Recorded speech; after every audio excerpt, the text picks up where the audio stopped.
आधा पाव, पौन, सवा, डेढ़, पौने दो, ढाई की जानकारी। जी हाँ फ्रेंड्स, आज के इस वीडियो में हम इन्हीं शब्दों के बारे में विस्तार से जानेंगे। होता क्या है कि ये सारे शब्द मार्केट में बहुत ही ज़्यादा सुनने में आते हैं और वहाँ पर क्या होता है, वहाँ पर हमें कैलकुलेटर से फटाफट हिसाब करना होता है। तो ऐसे में दिक्कत कहाँ आती है फ्रेंड्स? दिक्कत वहाँ आती है कि इन संख्याओं को अगर कैलकुलेटर में हमें लिखना है तो हम इनको कैसे लिख सकते हैं और इनका मतलब क्या होता है। तो आज के इस वीडियो में आपकी सारी कंफ्यूजन दूर होने वाली है। तो चलिए फटाफट वीडियो शुरू करते हैं। तो देखिए, सबसे पहले हम इन शब्दों को यहाँ बारी बारी से लिख ले रहे हैं।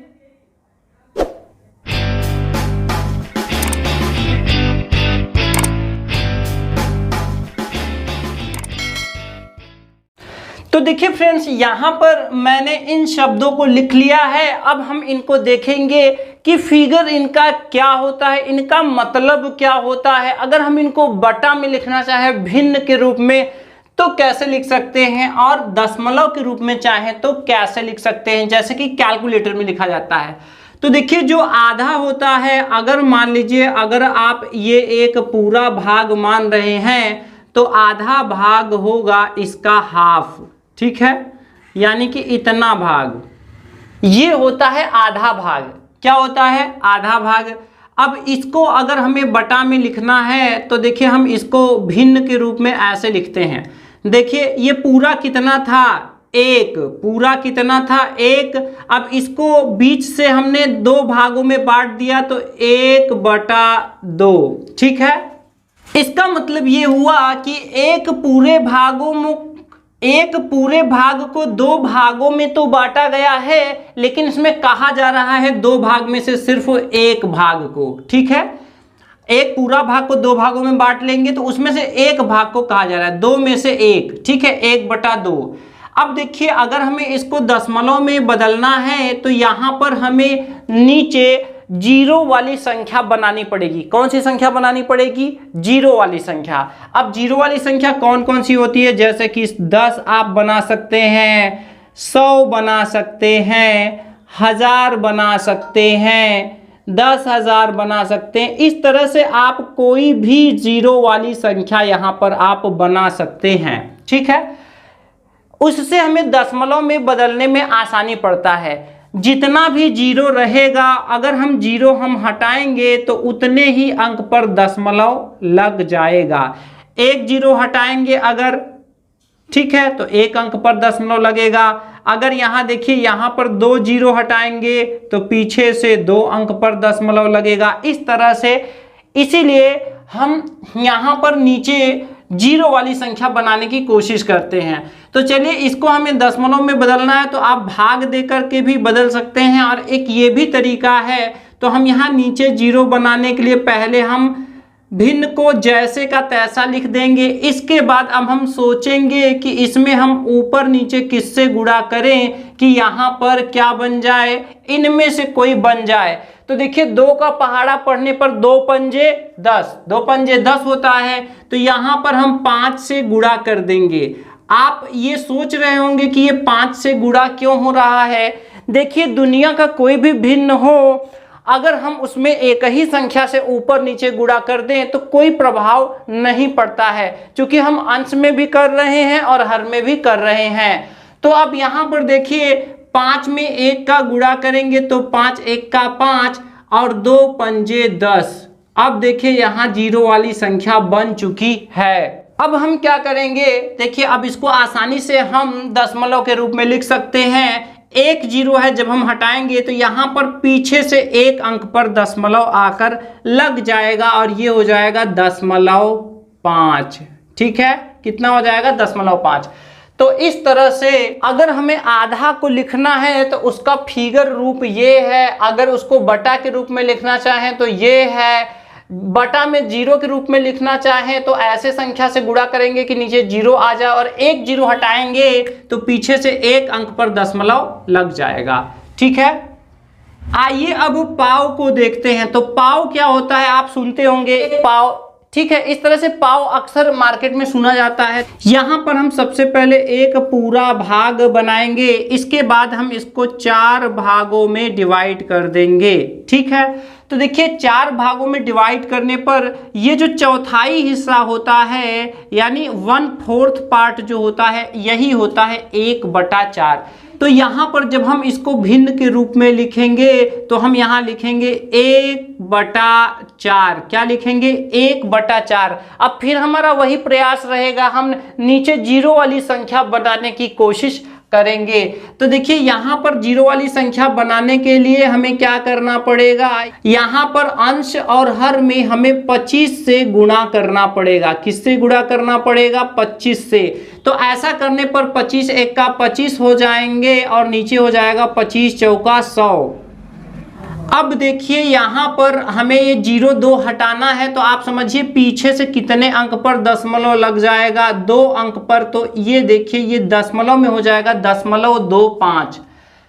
इस तरह से एक पाव जो होता है वो एक पूरे भाग का चौथाई हिस्सा होता है, 1/4 पार्ट होता है। इसमें अगर हर को 0 के रूप में बनाने के लिए हमें 25 से ऊपर नीचे अंश हर में गुणा करना पड़ेगा और इसको हम इस तरह से लिख सकते हैं। तो अब अगर आपको कहीं भी पाव कैलकुलेट करना हो तो वहां पर आप 0.25 कैलकुलेटर में एंटर करेंगे। अब आइए देखते हैं पाउन, जिसमें कि सबसे ज्यादा लोगों को कंफ्यूजन रहता है। यहाँ पर ये जो पाउन होता है वो क्या होता है, तो चलिए एक पूरा भाग पहले बना ले रहे हैं। अब देखिए पाउन अगर यहाँ पर बोला जा रहा है तो हम इसको 4 भागों में डिवाइड कर देंगे। अब 4 भागों में डिवाइड कर देंगे तो पाउन होता है 3/4। इसका मतलब एक ही भाग को हमें 4 भागों में बांटना है, तो हम लोगों ने बांट दिया है। 4 भागों में से 3 भाग को अगर हमें कहना होगा तो हम क्या कहेंगे? पाउन। इसका मतलब ये हुआ, चलिए हम 3 भाग को छायांकित कर दे रहे हैं। तो देखिए यहाँ पर ये जो हिस्सा होगा ये होगा पाउन,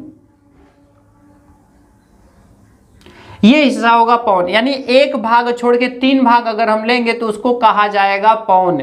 अब यहाँ पर भी नीचे अगर हम 0 बनाना चाहें तो यहाँ हमें 25 से गुणा करना पड़ेगा अंश और हर में। तो यहाँ पर देखिए 25 तियाँ हो जाएंगे 75, 25 चौका हो जाएंगे 100। और यहाँ पर अगर हम इसको दशमलव में लिखना चाहें तो देखिए 2 0 हटाएंगे तो पीछे से 2 अंक पर दशमलव लगाएंगे तो ये हो जाएगा 0.75।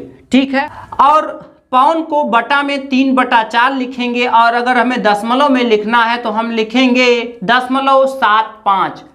अब आइए सवा देख लेते हैं। तो देखिए सवा क्या होता है, एक हिस्से में अगर हम चौथाई हिस्सा और मिला दें तो ये हो जाता है सवा। मतलब कि यहाँ पर समझिए यहाँ पर एक हिस्सा तो पूरा पूरा है, लेकिन अगर हम इसमें सवा लगाना है तो हमें इसमें चौथाई हिस्सा यानी 1/4 बढ़ाना पड़ेगा। अब अगर 1/4 बढ़ाना है तो 1/4 का जो हम लोगों का दशमलव में मान आया था 0.25 आया था, तो यहाँ पर 1/4 की जगह हम लिखेंगे 0.25। ठीक है, और इसमें क्या होगा, इसमें एक पूरा हिस्सा पूरा पूरा आ जाएगा और इसमें दूसरे भाग का चौथाई हिस्सा और आ जाएगा। एक तो ये पूरा पूरा है, ये देखिए यहाँ एक है, यहाँ पर भी एक है, इसके साथ चौथाई हिस्सा जब मिला देते हैं तो ये हो जाता है सवा। और सवा को हम कैलकुलेटर में 1.25 लिखते हैं। अब आइए देखते हैं 1.5।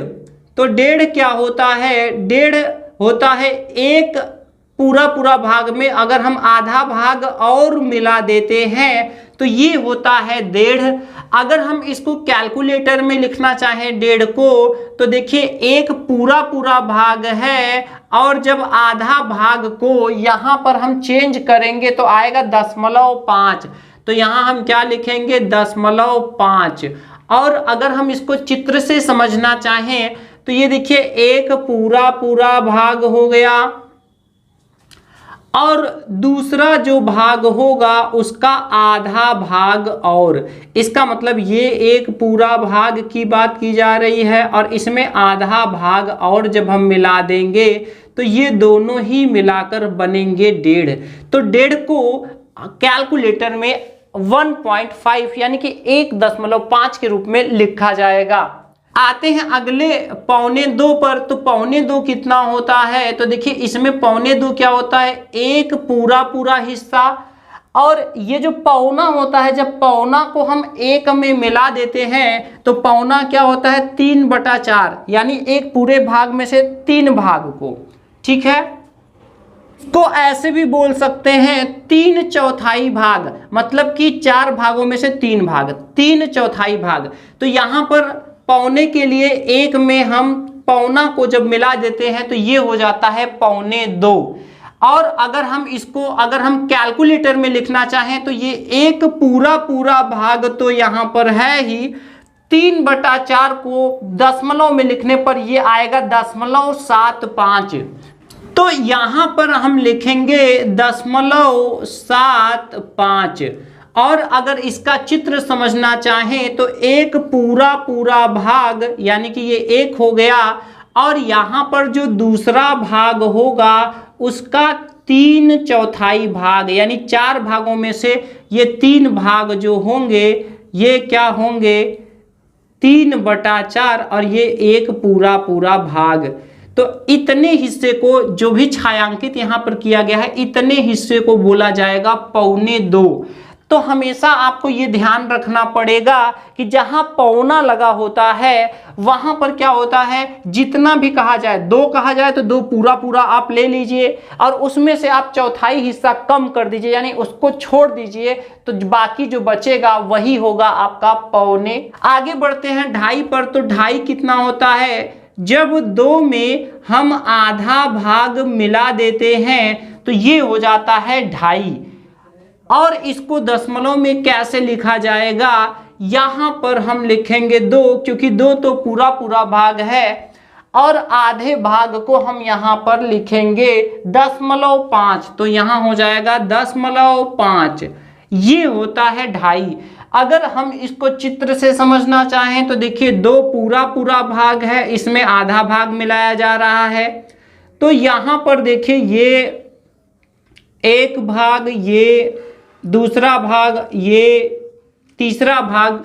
अब इसमें 2 भाग तो ये पूरे हम लेंगे, और यहाँ पर जो तीसरा भाग होगा इसका आधा हिस्सा ही हमें सिर्फ लेना है। तो इस तरह से ये हो जाएंगे एक भाग और एक भाग, 2 भाग पूरा और ये आधा मिला करके ये हो जाएंगे 2.5। जी हाँ फ्रेंड्स, तो अब आपको समझ में आ गया होगा कि आधा, पाव, पवन, सवा, 1.5, 1.25, 2.5 क्या होता है। अगर हम इसको कैलकुलेटर में लिखना चाहे तो हम यहाँ पर दशमलव के रूप में लिख सकते हैं। कैसे लिखेंगे, और अगर हम इसको भिन्न के रूप में लिखना चाहे, बटा के रूप में लिखना चाहे तो कैसा लिख सकते हैं। अगर आपको कोई कंफ्यूजन हो तो मेरी बहुत सारी वीडियोस पड़ी हुई हैं, आप कमेंट करिए, मैं आपके कमेंट पर अलग से एक वीडियो बना दूंगा।